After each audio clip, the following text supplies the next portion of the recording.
여호와께서 모세에게 말씀하여 이르시되 나병 환자가 정결하게 되는 날의 규례는 이러하니 곧 그 사람을 제사장에게로 데려갈 것이요 제사장은 진영에서 나가 진찰할지니 그 환자에게 있던 나병 환부가 나았으면 제사장은 그 정결함을 받을 자를 위하여 명령하여 살아있는 정결한 새 2마리와 백향목과 홍색 실과 우슬초를 가져오게 하고 제사장은 또 명령하여 그 새 하나는 흐르는 물 위 질그릇 안에서 잡게 하고. 아멘. 레위기 12장에서 14장에는 아이를 낳은 여인의 정결 의식과 각종 피부병에서 회복된 사람의 정결 의식에 대해 기록하고 있습니다. 피부병 중에서도 특별히 나병에 대한 진단과 완치 판정은 제사장에 의해서 이루어졌는데 판정의 기준이 되는 내용이 성경에 자세하게 기록되어 있습니다. 모든 사람은 아담의 범죄 이후 죄 아래 놓이게 되었습니다. 그러므로 하나님께서는 당시의 백성들에게 그 죄악에 대한 치료법을 제시해 주셨습니다. 인간이 죄악 중에 거하면서 아이를 낳은 여인을 부정한 자로 선포하신 것 역시 아담의 모든 후손이 원죄로 말미암아 그 어머니가 태의 후손을 잉태할 때부터 이미 부정하였기 때문입니다. 사람이 살고 있는 것은 어디든지 죄악이 만연해 있습니다. 그리고 날이 갈수록 죄악의 형태는 더욱 흉악해지는 것을 보게 됩니다. 어떤 사람은 이런 죄악을 잘못된 사회적 구조에서 오는 것이라고 말하기도 하지만 사실 사람들이 살고 있는 사회는 어떤 사회를 꾸미고 만들어 가느냐에 따라 포악한 사회가 되기도 하고 밝은 사회가 되기도 합니다. 즉, 사회가 사람을 조종하거나 움직이는 것이 아니라 인간이 살아가는 곳으로서 교제하고 만들어가는 것이 바로 사회인 것입니다. 이와 같이 악해져가는 사회의 영향을 받은 아이들이 바르고 온유한 성품을 지니기에 어려운 사회적 영향이 있는 것 또한 사실입니다. 하지만 인간의 악한 죄의 근원은 다른 것에 있습니다. 죄악은 원죄를 타고난 인간의 마음 깊은 곳에 내재해 있는 죄악의 속성이 겉으로 드러난 것이라 할 수 있습니다. 이렇게 내재해 있던 죄악의 속성이 때가 되거나 어떤 자극을 받을 때에 튀어나와 사회를 혼란케 하는 것입니다. 즉, 이 죄악은 후천적으로 오는 것이 아니라 부모로부터 생명을 부여받을 때 오염되어 그 속성을 지니게 되었던 것입니다.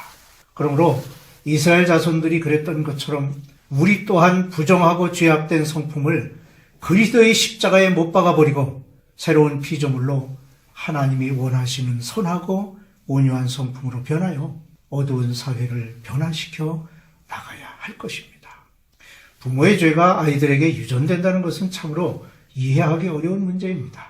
그럼에도 이것이 중요한 것은 아담이 범죄함으로 말미암아 아담의 모든 후손이 더럽혀졌고 오염되어 있으므로 그를 낳은 여인도 결코 부정함을 면할 수 없게 된 것입니다. 다윗은 시편 51편에서 이렇게 고백합니다. 내가 죄악 중에 출생하였으며 모친이 죄 중에 나를 잉태하였나이다. 그렇습니다. 부모의 죄를 물려받은 것은 거부할 수 없는 사실입니다. 인간이 죄악된 성품을 가지고 태어난다는 것은 매우 슬픈 일이지만 태초에 인간을 거룩하게 만드시고 축복하신 하나님께서 내리신 저주를 우리는 받아들여야만 합니다. 그런데 오늘 말씀에는 그 출산한 여인이 부정한 몸으로 종교의식에 참여할 수 없었고 정결케 하는 의식을 행한 후에 비로소 하나님 앞에 나아갈 수 있음을 말씀합니다. 그리고 그 부정함을 면하기 위해서는 제물을 드려야 했습니다. 아이를 해산한 여인은 그 부정함을 면하기 위해 번제와 속죄제를 드리는데 어린 양과 비둘기를 드렸습니다. 형편에 따라 제물을 드렸을 때 제사장이 그를 위하여 속죄함으로 그가 정결케 되었습니다. 이제 피부에 생긴 질병이 나병인지 아니면 단순한 피부병인지는 제사장이 판별하도록 하였습니다. 일단 그것이 악성 전염병이면 그 환자를 지인 밖으로 추방해야 하며 옷에 곰팡이가 생기면 그 증상에 따라 그 옷을 불에 태워야 했습니다. 나병은 죄를 상징합니다. 나병은 눈에 보이는 사람의 몸을 흉측하게 만들 뿐만 아니라 보이지 않는 사람의 마음까지도 어둡게 만듭니다. 그리고 사람의 모든 삶을 황폐하고 무익한 것으로 만들어버립니다. 이와 같이 죄는 사람들에게 고통을 줄 뿐만 아니라 입고 있는 옷, 살고 있는 집까지도 피해를 입힙니다. 첫째로 나병은 여러 가지 불행을 몰고 옵니다. 우선 부정하게 됩니다. 13장 44절에 이는 나병 환자라 부정하니 라고 말씀합니다. 단 한 점의 악성 나병 자국이 사람의 온 몸에 번지게 하기에 충분합니다. 죄 또한 이와 같이 무서운 것입니다. 단 한 가지 죄를 범하는 것이 완전히 사악한 인간으로 몰아갑니다.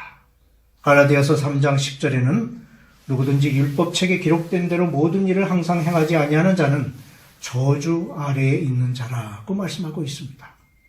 병의 자국이 단순한 피부병이라면 그것은 부정함으로 보지 않았습니다. 왜냐하면 인간의 나약함은 죄가 아니기 때문입니다. 하지만 깊은 악성 피부병은 부정함을 초래합니다. 다음으로 심판을 초래합니다. 제사장은 나병 환자를 부정하다고 진단하게 됩니다. 이는 나병 환자라 부정하니 라고 진단 결과를 말하는 것에는 이론을 제기할 수 없습니다. 왜냐하면 하나님의 심판에는 언제나 죄와 관련이 있기 때문에 이론을 제기할 수 없는 것입니다. 그 어떤 사람도 하나님의 심판을 바꿀 수 없습니다.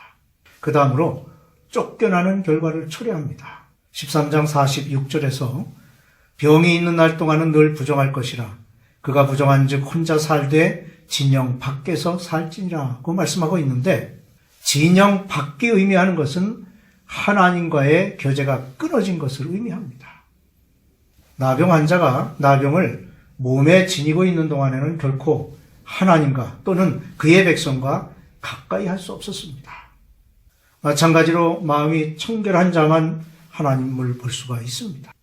죄에 물들어 있는 사람은 하나님 앞에서 그의 삶이 죽은 것이며 온갖 거룩한 것으로부터 즐거움을 느끼지 못하고 무익한 삶을 살아갈 뿐입니다. 둘째로 나병 환자는 자신의 부정함을 알려야 했습니다. 우선 환자는 옷을 찢었습니다. 이것은 죄인의 불행과 헐벗음을 상징합니다. 다음으로 머리를 풀었습니다. 죄인은 밖으로 노출되어 있어 뜨거운 태양으로부터의 고통을 피할 수 없었습니다. 그리고 환자는 윗입술을 가렸습니다. 즉 죄인의 마음은 오염되어 있어서 의로움에 대하여 입을 다물어야만 했습니다. 또 하나는 부정하다 부정하다 외쳤습니다. 제사장이 나병의 발병을 진단하면 그것이 사실임을 인정합니다. 그리고는 부정하다고 외쳤습니다. 그것은 죄인인 인간이 하나님 앞에 나아가 부정한 자임을 고백하는 것과 같은 것입니다. 셋째로 회복된 환자가 정결케 되는 규례가 있습니다. 나병에서 치료되어 정결한 사람이 되기 위해서는 지켜야 할 규례가 있습니다. 그것은 하나님께서 우리를 구원하시는 방법을 상징합니다. 우선 제사장이 나병 환자에게로 갑니다. 제사장은 진영에서 나가 진찰할지니 라는 말씀은 나병 환자는 스스로 진영 안으로 들어올 수 없으므로 제사장이 진영 밖으로 나가야 했습니다. 마찬가지로 죄인이 하나님 앞에 나아갈 수 없었고 중보자 되시는 예수 그리스도께서 죄인을 찾아 이 땅에 친히 오셨습니다.